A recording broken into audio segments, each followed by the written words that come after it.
blasting, billowing, bursting forth with the power of 10 billion butterfly sneezes. I'm Tom Bain, and this is Wine, Money, and Song. If you're interested in wines and wanting to find out the best values, please subscribe.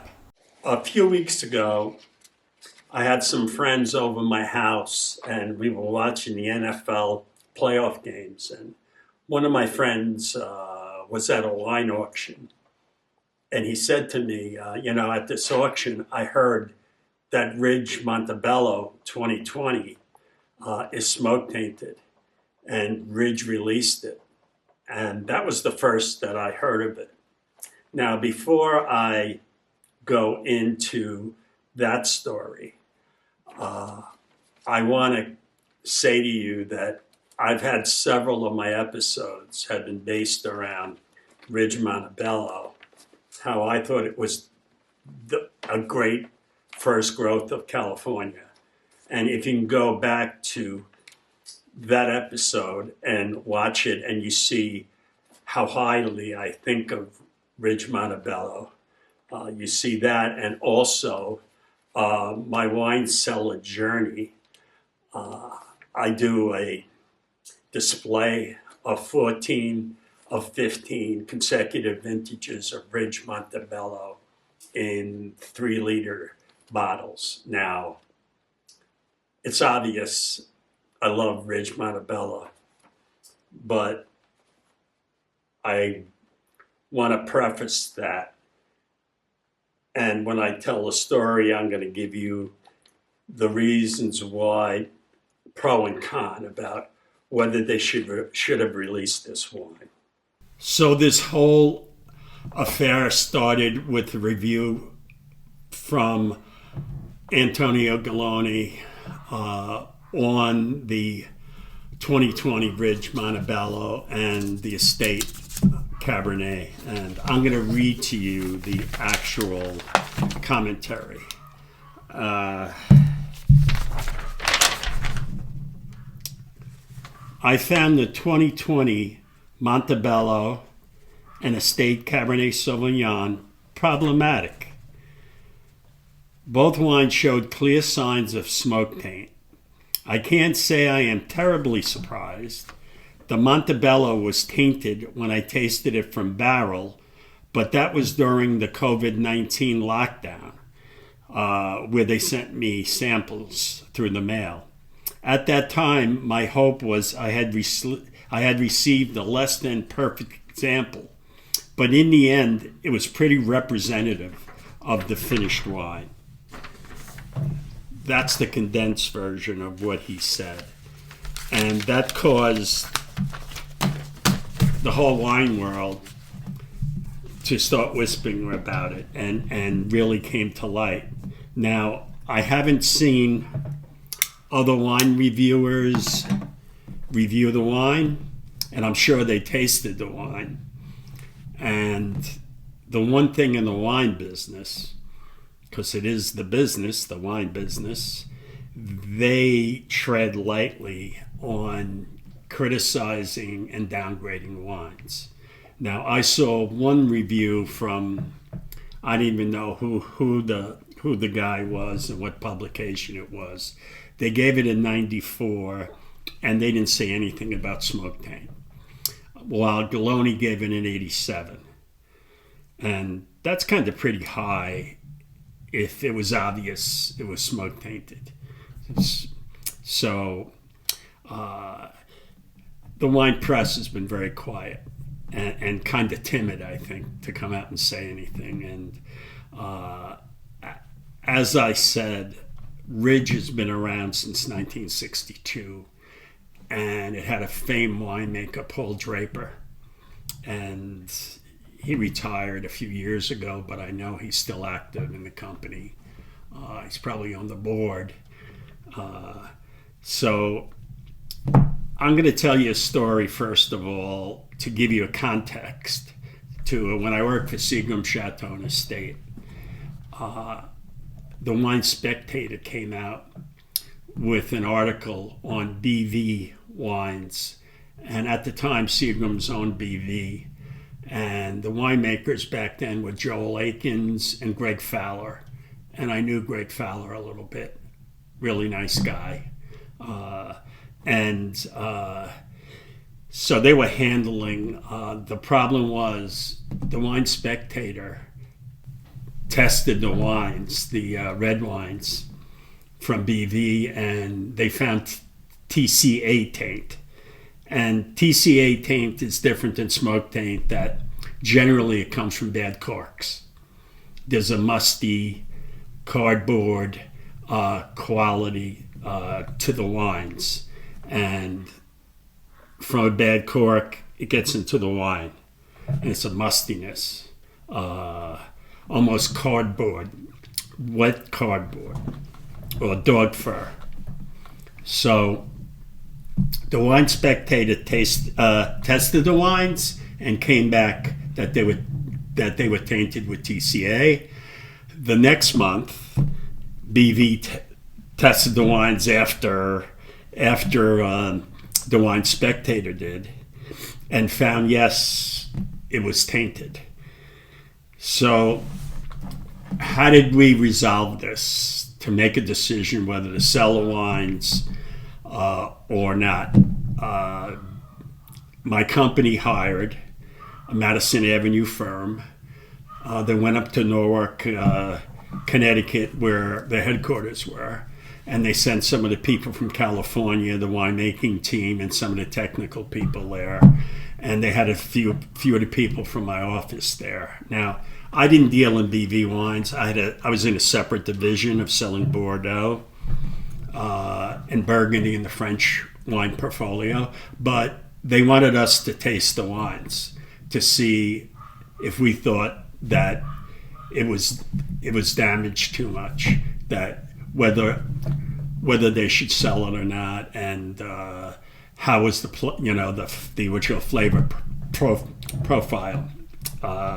So we did that, and they locked all these guys up in a hotel room in Newark for a weekend. And one of the guys who was locked in a room told me the story. And as I said, I tasted the wine, and I tasted the wet cardboard. Was it really bad?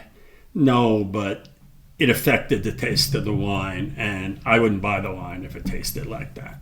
But the question is how many people could find that? And probably 1 out of 10 could. But it still is a defect, and it's a flawed wine. And you have to understand, when you have a product, you want to produce a defect-proof wine, free of defects and flaws.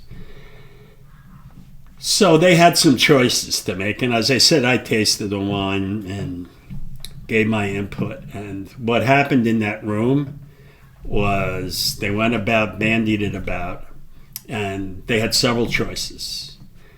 They could throw the wine out and not sell it to the public, or they could blend it in with other wines that they sell, cheaper wines they sell, and at least they get something back for it instead of throwing it out.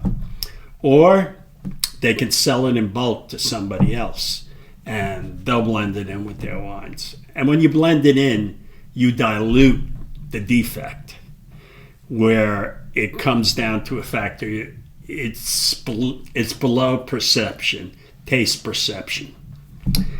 Or they could sell it as is. Those were the choices. And what they decided was that they were going to sell it as it is, because only 5 to 10% of the people can taste the difference. And when I heard that, I said, well, you really don't know what that's going to do to the image of the winery, that they're knowingly selling a wine that has defects and is flawed. So as this turns out, they put the wine in the market, and the wine press knew that the wines were defective. And all of a sudden, I got a call from the other division that sells BV, and they said, we need a favor from you. We need you to go to your best customers. We're going to send you a list of the wines and the prices. We want you to go in and use your best customers who are loyal to you, who really want to do something for you, to sell some of these wines. So they had never done that before. So I got the list, and I went to about 10 of my high volume retailers. And I said, listen, I got a list for you. And these are the BV wines. And there's some trouble with them, but they're still going to sell. That's what they think. And you sell a lot of BV wines, so here's the list. So one of my best customers said to me, he looked at it, he says, how badly do you need this business? And I said, well, I said to him, I said, Dodd, I said, you're going to sell these wines anyway. I says, if you give me the order, it would help me help my company. And because they can't sell it at the other end. So he looked at it and he said to me, if you really need it, I'll buy it from you. But I can promise you one thing, that in 4 or 5 months, they're going to come to me with the price to slash 30%.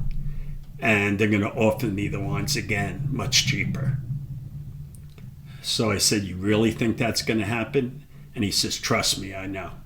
So I said, okay, don't order.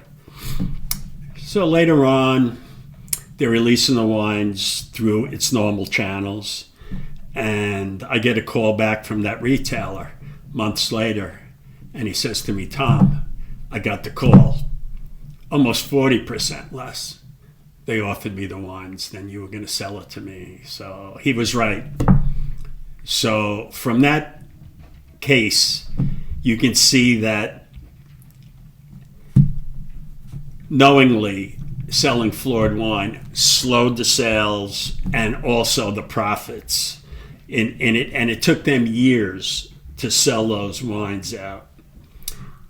And the lesson to be learned there is, once the word's out, you can't really do anything once you put it into, unless you want to recall it and give refunds out. So what Ridge is doing, Ridge is offering the people who bought the wines from the winery, if you bought a 6-pack of 2020 Ridge Montebello, they want you to taste one. And if you don't like it, you can return the other 5 and get the credit for 6. Now, they're not doing that with the regular public, though, who are buying it for $275 a bottle retail.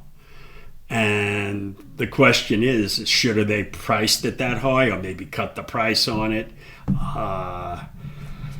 What I did, I called Ridge, and I told them I was going to do a story about the 2020 Montebello. And I gave them my background, and I gave them all of my information. And the person was very nice on the phone with me and said, I'll forward your information. The marketing department will look it over and give you a call back. That's been about 2 weeks ago, and I've heard nothing. So all I can do is just go what I know. So in conclusion, they did what most companies do. They look at their business cut up in sections, and they want to make each quarter. Now, Ridge is owned by a Japanese pharmaceutical company, and they've spent a lot of money at Ridge, and they've done a great job. But I don't know who made the decision to sell it. Now, I'm not saying it was the wrong thing to do. And as I said many times, this is the wine business, and it's about money. And I haven't tasted the wine yet, but I don't feel like spending $280 to buy a defective wine. And there's another episode that I did about 2020 wines from the West Coast, meaning California, Oregon, and Washington State, whether you should buy those wines or not because of the wildfires. And they sold the wine basically because only a certain percentage of people are going to taste the smoke taint. But from what I understand, it's pretty evident in these wines.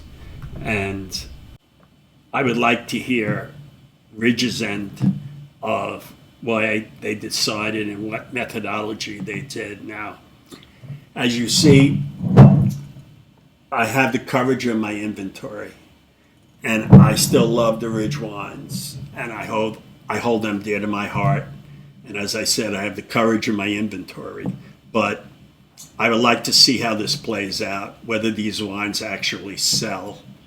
Now, I know some people will buy them because Ridge has a great name, the Monte bello, and we will see how this unfolds. But do I like it? No, but this is business, and it comes down to what they think is best for the company.